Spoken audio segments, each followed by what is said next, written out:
Hello everyone and welcome to my channel. For those of you who don't know me, my name is Carla, and you guys couldn't already tell by the title of this video, I'm going to be talking about my experience with root canals and what led me to extract my tooth that had a root canal that was reinfected. So I have a total of 3 root canals in my mouth, all of which I got when I was younger.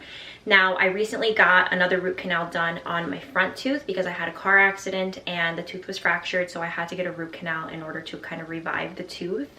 I never really had any problems with any of the root canals in my mouth aside from the one that I got extracted, which is the one we're kind of going to be focusing on today. So that's my last tooth all the way in the back on my left hand side. I decided to get that tooth extracted because it got reinfected last year, and I decided to get yet another root canal done on that tooth to kind of revive it. That was kind of the choice that the dentist kind of gave me. They said your root canal is infected. Best choice would be to redo the root canal. So I didn't really know very much about root canals or do any research, so I said sure, go ahead, we're already going to do a root canal on the tooth that was fractured from my accident, so let's just do both at the same time. So to give you guys a little background, I've never really had any issues with my root canals in my mouth, but with this root canal specifically that I got done, the one that got reinfected, I never put a crown on the tooth. The reason that I didn't get the crown on the tooth is because it is very, very expensive and I don't have dental insurance. So for me, my main priority was to fix the root canal and kind of figure out the crown situation later. And eventually that turned into a lot of months down the road, and it's been a year since I have gotten the root canal and really put no crown on it. I started experiencing a lot of headaches and a lot of sensitivity on the tooth, and I could already tell that it was infected. I kind of had a choice at that point. I could either extract the tooth, which would be the cheapest alternative, or I could redo yet another root canal, which would be my 3rd root canal on this tooth, and then pay for a crown. I didn't really talk to anyone prior to doing this. I just did a lot of research and kind of tried to educate myself as best as I could. But now in hindsight, I feel like there are a lot of things that I could have done differently. So I wasn't aware of this myself, so I think it's really critical to explain. When you have to get a root canal, it means that essentially what the dentist is doing is that they're removing the pulp and the nerve from the tooth. So when they remove the pulp and the nerve from the tooth, essentially what you have is a dead body part that is remaining in your mouth. So that information alone has kind of led my curiosity, and I really started researching and reading and eventually stumbled upon Dr. Kelly Blogdet's Instagram. He is a holistic dentist who really goes in depth on why you should not have any root canals in your mouth and why it's essential to remove them. I think one of the biggest and most important things that he does and actually displays to everyone on Instagram is that once he removes a root canal tooth from your mouth, he actually sends it off to a lab to go get tested. A lot of the tests come back with a lot of specific bacteria, and a lot of the bacteria that are found on the teeth are directly connected to gut issues.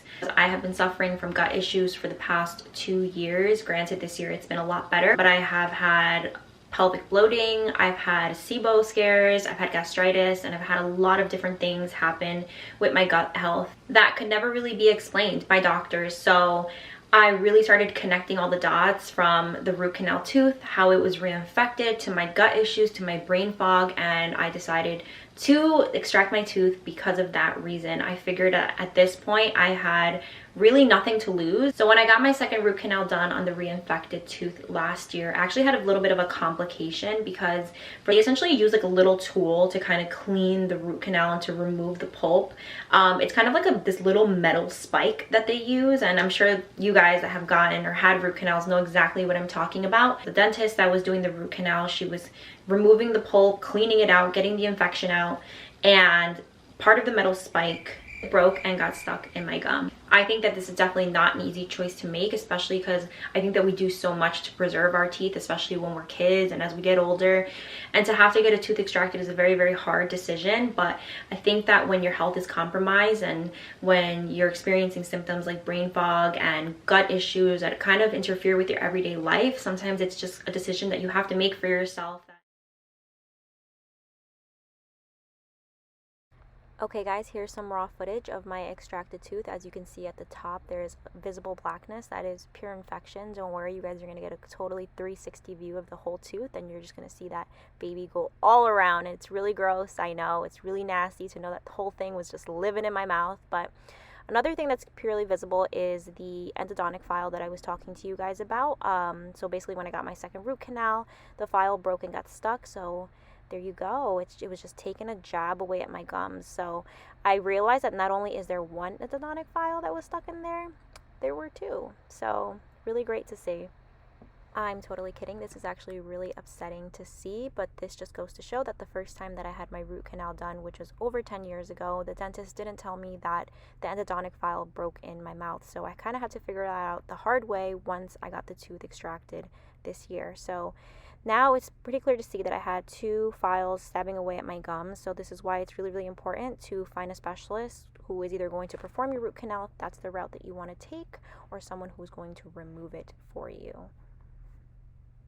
Okay, now that you guys saw the little vlog portion of my video, I do want to address that it did not hurt at all. Kind of wish that I would have done two in the same day so I could have taken the antibiotic instead of having to take it later on when I get another tooth extracted. I will say this, that once I pulled the tooth out, I felt this immediate sense of relief, like this weight was lifted off my shoulder. I went from having very low energy to feeling like I just drank some coffee. At first I thought maybe I'm just like feeling placebo right now, or it's all in my head, but it's been 2 months since I got the tooth extracted and my brain fog has gotten better and my digestion has been feeling great. I do want to talk to you guys about some of the things that I wish I would have known before I actually went through the procedure. So I really think that it is important to find the right dentist to extract the tooth. This is something that I didn't look into 100%. I was just looking for a dentist who would do it at a very cheap cost because I don't have dental insurance. If you are planning on extracting the tooth, and essentially later down the road you want to get an implant of the tooth, you want to make sure that the dentist that's extracting the tooth is extracting it correctly so you don't lose any more dental bone.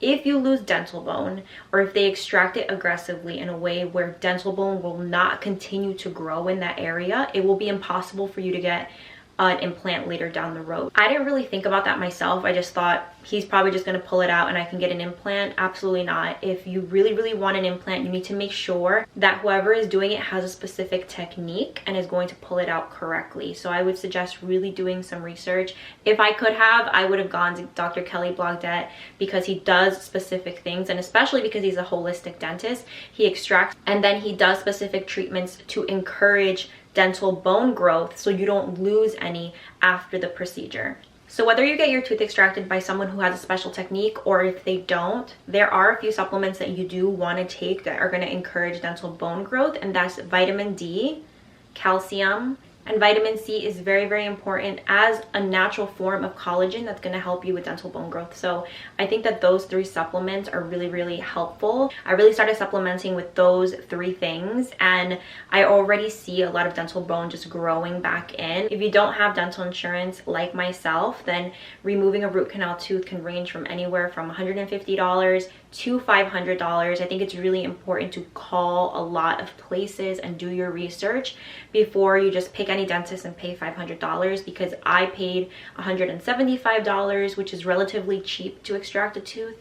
I know a few people that got quoted $500, so it all really depends. If you're going to a specialist that has a technique and they are going to charge you $400 to $500, then that is obviously the best way to go because it's going to avoid you having to worry about losing dental bone. It all really depends on what your goals are and what you're trying to achieve, but I would say definitely if you're thinking about getting an implant later down the line and if you have to invest a little bit more money on someone that has a specific technique, I would go with that. I did want to mention that you also want to be careful about not removing too many teeth. Our teeth are there for the aesthetics, not just for our smile, but they also help to mold your face. So if eventually you start removing all these teeth from your mouth, what happens is your face can sink in. So you don't want that to happen. A few things that I noticed after removing my tooth is that I immediately noticed that it was easier for me to put on and keep weight. It's very, very hard for me to maintain and to even gain weight. I have been struggling with this for years, and as soon as I removed the tooth, I noticed that it was easier for me to gain muscle